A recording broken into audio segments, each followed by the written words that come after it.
People quit all the time because they're doing it for the money. There's a debate right now going on Twitter of like, how many years do you have to work until the hard work, until the thing? This guy's like, Gary Vee, you said you hustled your face off for 10 years. He's like, I only had to do it for 2 years. I couldn't imagine doing it for 10. And I'm laughing at him.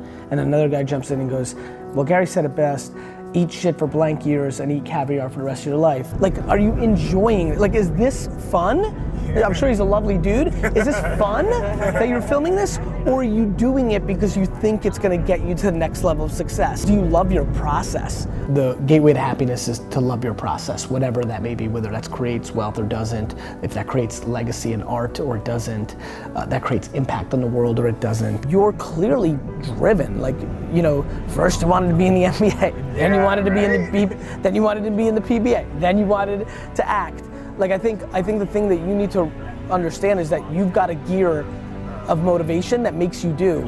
The first two things in sports didn't work out. The thing that worked out in acting, it did work out. Whatever the definition of what you're trying to figure out right now, it may or may not work. What I'm excited about is the fact that you've got a gear that makes you want to do. And I think one of the biggest problems right now, especially for people under 30 who want to be influencers or entrepreneurs, which is almost everybody, there's a lot of vanity metrics that they're trying to achieve to that mean nothing. I raised $50 million. So, you might go out of business. I've got 1 million subscribers. So, I've got 10 million subscribers. So, I think right now, we live in a world that has so much data that people are living towards the numbers. How many likes, how many followers, how much capital I've raised. It becomes a numbers race, and it usually leads to bad behavior because when you're chasing a number that people can see, you often take shortcuts. For me, the shit is the caviar.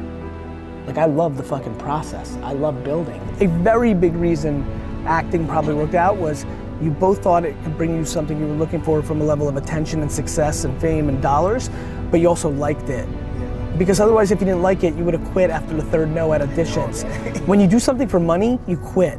When you do it because you love it, you do it forever. People win when they're self-aware. Some want to make their bed, some don't. Some have this strength, some have that weakness. You need to figure out who you are, and you need to execute against that. You have to love the process, not the stuff that the process buys you. People quit all the time because they're doing it for the money. I think the bigger question is, what do you want the money for?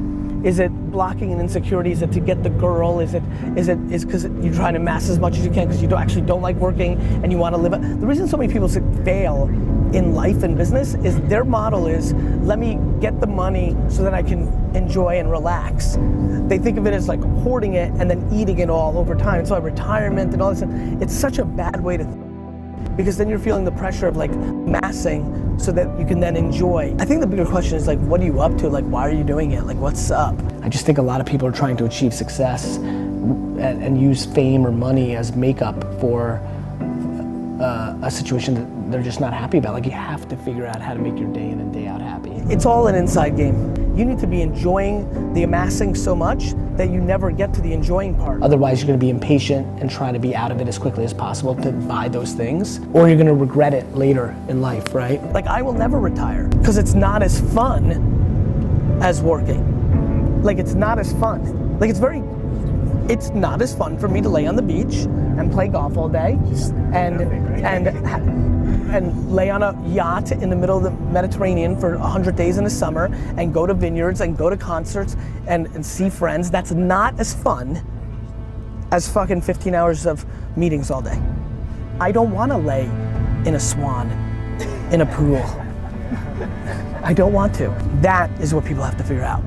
Whether that's singing or being a mother or teaching a classroom, to me the game matters. And by the way, somebody may be looking and being like, Gary looks like shit, 4 a.m., 6 flights in Asia, and I'm sitting here in Ibiza. And for her or him, that's winning, and that's great. You've gotta try and figure that out at all costs. And if you're not happy right now, you need to do something different. I just don't understand how people think wealth is the gateway to happiness. The gateway to happiness is to love your process, whatever that may be, whether that creates wealth or doesn't, if that creates legacy and art or it doesn't, that creates impact on the world or it doesn't. You've gotta try and figure that out at all costs. And if you're not happy right now, you need to do something different. You just have to, if you are not happy right now, you have to break your patterns. You have to look at life from a different perspective. You have to find a different angle to look at it from, because this shit goes fast even though it's long. Figure out what your fucking winning is. My winning is different than a lot of people's. I don't get envy, I get excited, I get competitive, I enjoy it, I enjoy my thing. What's your thing that makes you the happiest? And just focus there. Only there.